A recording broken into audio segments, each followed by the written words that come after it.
I just filled this pen up. It's an Eberhard Faber gold nibbed pen from the 50s, I'd say. I don't exactly know the history of this pen. I believe I got it in a auction recently, but I've been buying a lot of group lots, and as many of you know, two things happen.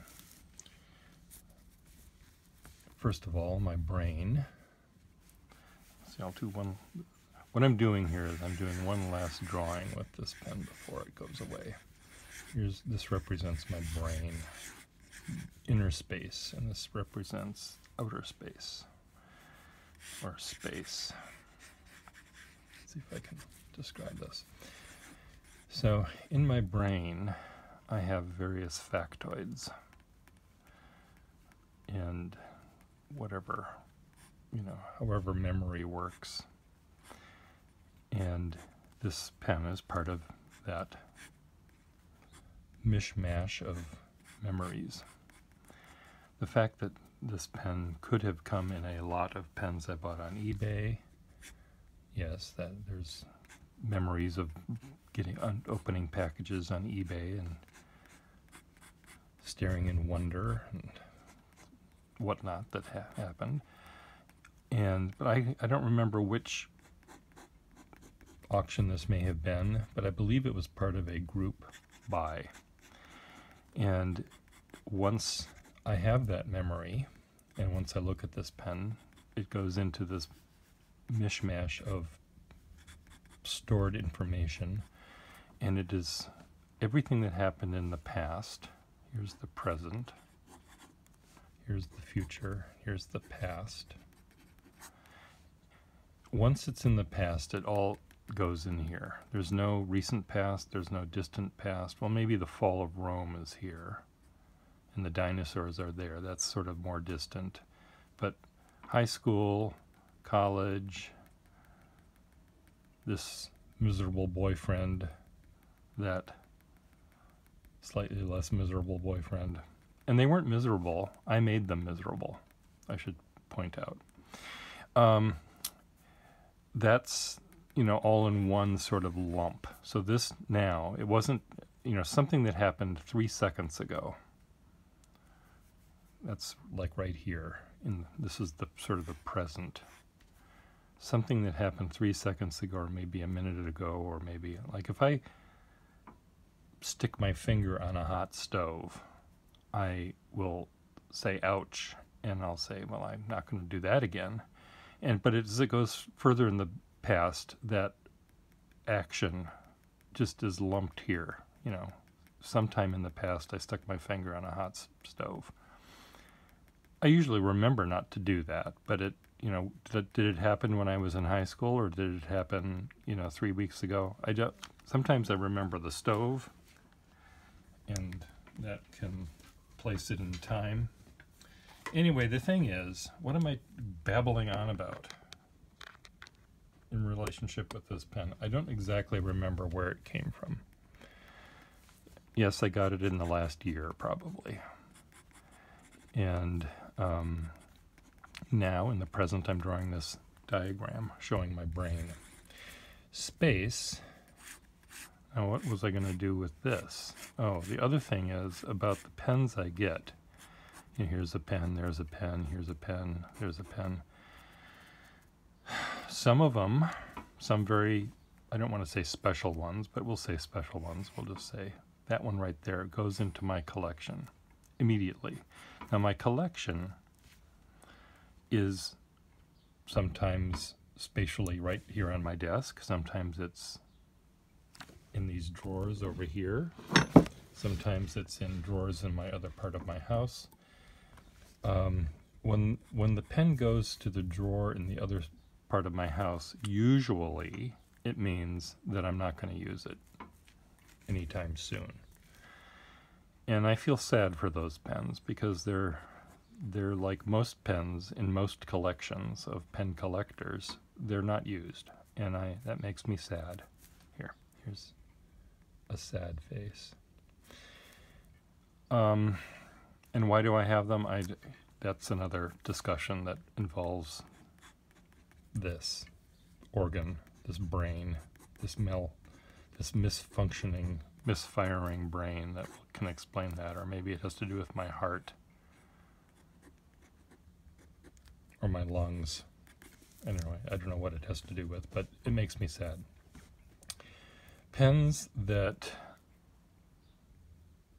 are mine for a time, meaning there's some pens that I buy specifically to fix and to send out to you. These go out, and it makes me happy. I smile because you are using them to make your art, to do your calligraphy, to write that novel. When I sell a pen, it's not the money, because I'd make more money working at McDonald's. Not high up at McDonald's, but entry-level McDonald's at the Fry-O-Lator or whatever they have there. I would make more money making minimum wage than I do fixing and selling pens. Let me tell you that right this very second. But it makes me happy when I can fix a pen and sell it to the right person, and they use it, and they smile. So here's them smiling. That's me smiling, and they're smiling even more. And that makes me smile even more. So the pens that are here on my desk, they're sort of in limbo. They're not in my collection yet, but the longer they stay on my desk, the more chances that I'm going to end up keeping them. And they won't, sometimes they end up over here in my other part of my house, but if they stay on my drawing desk, here's the pens in use, here's my drawing, and here's the pens, and here's my coffee cup. So that if they're here, I'm the happiest because I'm using them and I'm enjoying them and I'm looking at them and I'm having fun with them. So what I'm going to do, just so that I can say goodbye to this pen, because it's going to make someone happy over here, you maybe you're the one that's going to be happy, I'm going to draw with these. One final drawing. If they're pens that are for calligraphers, maybe I'll write some fancy quote. A friend of mine, Nicola Pang, who is a calligrapher, and he does amazing work, and he recently did a quote, beautiful sort of chancery script kind of lettering with really fun D's. I forget how he made his D's. His D's was, I don't know, they were pretty, all the other letters are relatively normal, but the D had this sort of fun, it looked like a D, a lowercase d, had sex with ampersand, and came up with, this D that had this really fun flourish. Did it look like that? Anyway, it was a fun D. Anyway, it was a quote that he did by Proust, and it was, maybe it had 20 words in it. Maybe that was the word count of that particular quote or sentence. And that's very unlike Proust. His longest sentence was 957 words or something. And maybe that's what I should do when I have a pen that's just for calligraphy, is to find that sentence and write it out before I send it out. I'll probably just write something, that would, something I found on a fortune cookie or something instead. Anyway, I was going to do a drawing with this pen, so let's just do a drawing. Shall we just do a drawing? And then I can say goodbye to it. The other reason I'm doing this is I recently accidentally sort of sent off a pen without testing it out first. And it ended up having a misaligned feed, which I later fixed. And so I just want to make sure that this pen isn't going to be skipping, and that it's writing when it's supposed to be writing, and it's not dribbling ink out. So for every pen now that I sell, I'll do a drawing with it. Maybe I'll even send the drawing out with the pen. Free drawing with your purchase of a pen. This is a very toothy sun.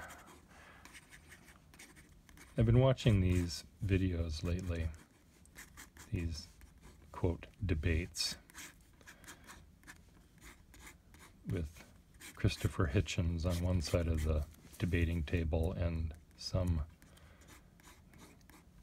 usually Christian on the other side of the table, talking about the existence of God. And the more one listens to Christopher Hitchens, the more you take his side. He's just so calm. And so anyway, why am I even mentioning that? Oh, the sun and the planets. There was some guy that was saying that here's Mercury,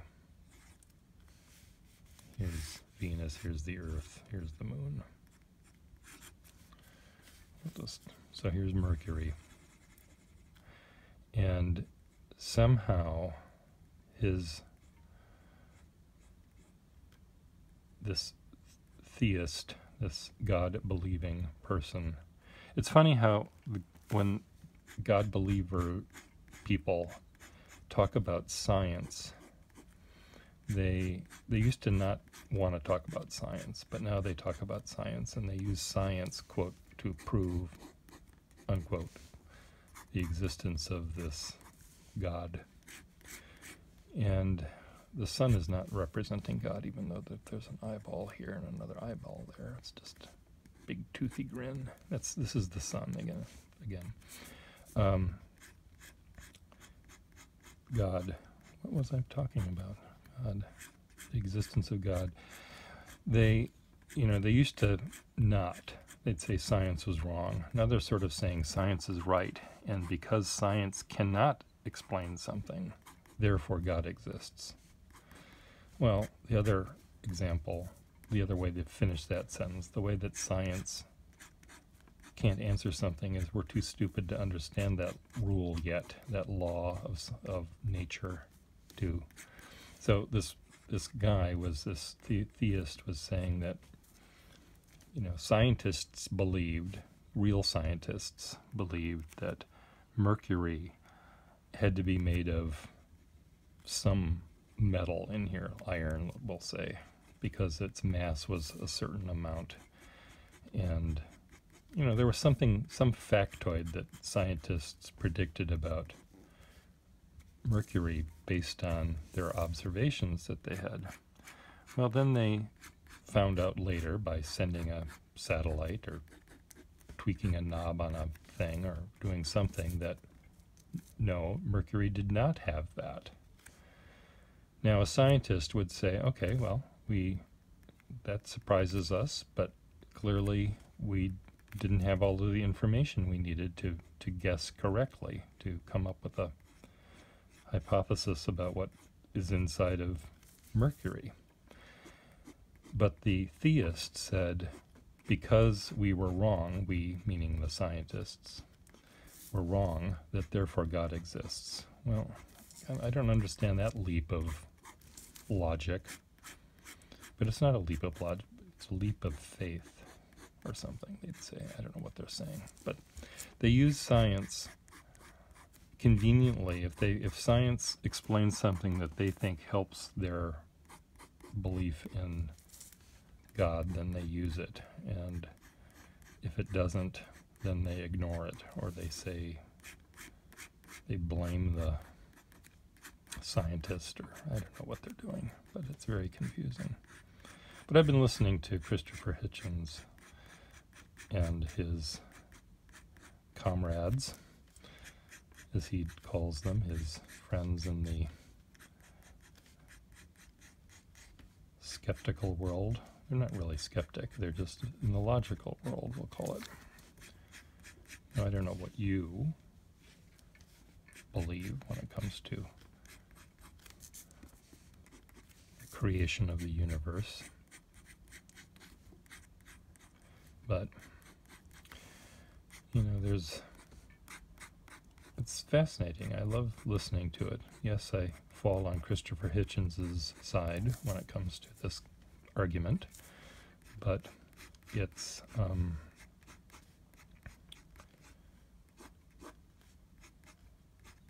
I love listening to their arguments and how they fall apart. Both of them fall apart at some point. But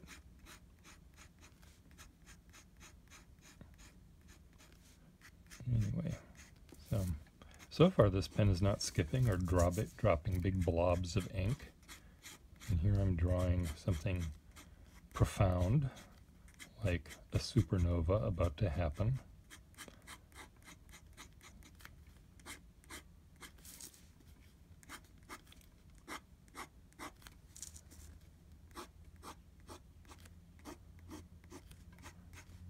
Another thing that the theist was saying was about the sweet zone we're in. You know, the fact that there's life on this planet, you know, because we're at the right angle to the sun, and we're at the right distance from the sun, and we're at the right whatever from the sun. Therefore, God exists. And well, let's say there was someone on this planet that was just being baked, and to death. Would he say, well, we're at the wrong distance from the sun, therefore God doesn't exist? I don't get that argument. The fact that of all the billions and billions and billions, as Carl Sagan would say, billions of planets out there, one of them supports life. That doesn't necessarily mean that God had anything to do with it.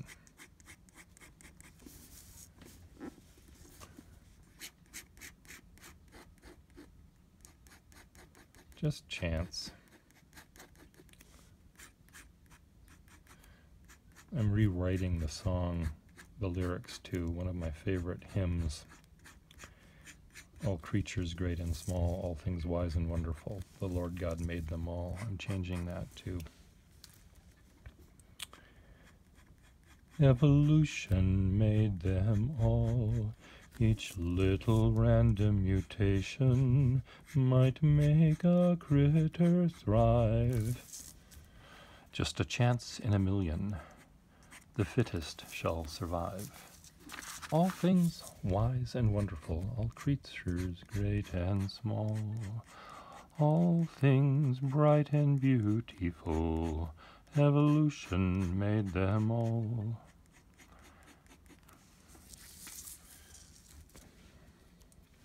The purple-headed mountain, the river running by, plate tectonics are the reason, not commandments from on high. All things wise and wonderful, all creatures great and small. It looks like there's a big beard on this sun. This is going into supernova. That's what happens when... Here's an illustration of a sun going into supernova.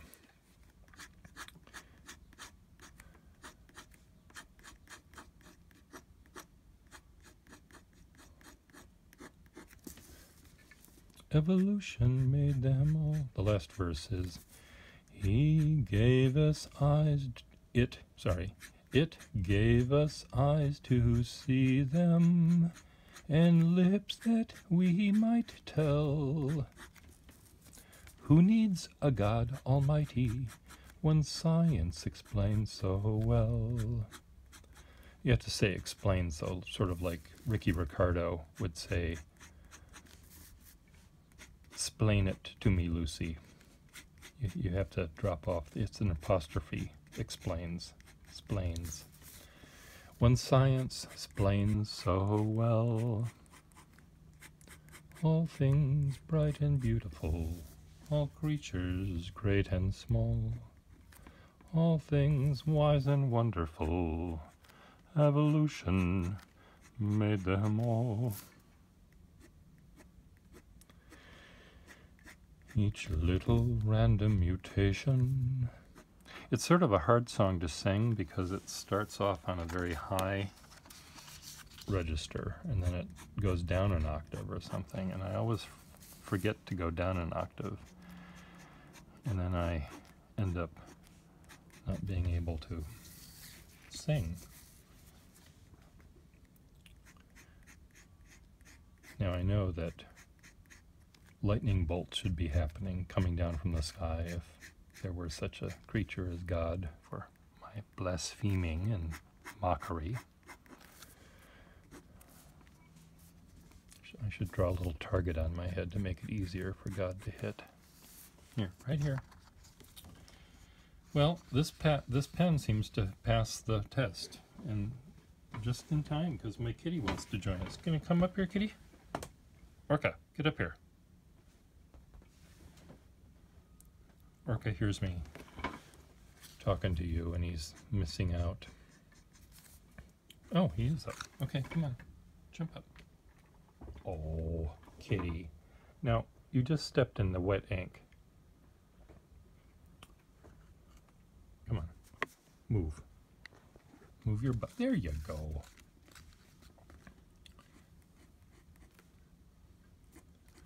Orca is a very good cat. For those of you that don't know, I'm a cat person. I'm not a dog person. I don't understand dogs. I never will. But I like cats that are dog-like. And I like dogs. Well, if I had to like a dog, I like dogs that are cat-like. Dogs that are slobbery, noisy, barky, yappy creatures, ever horny and rambunctious. I don't need that in my life. Slobbery messes.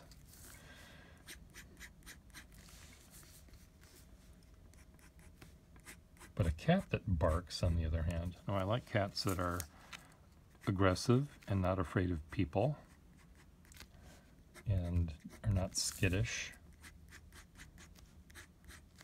Hijack goes right to the door when new people come to town. Oh, are you going to clean your little feet? Oh, yes. Anyway, so this pen seems to work. So let me empty the ink. Okay, come on.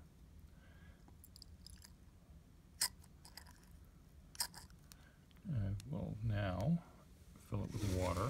This is slightly reddish water because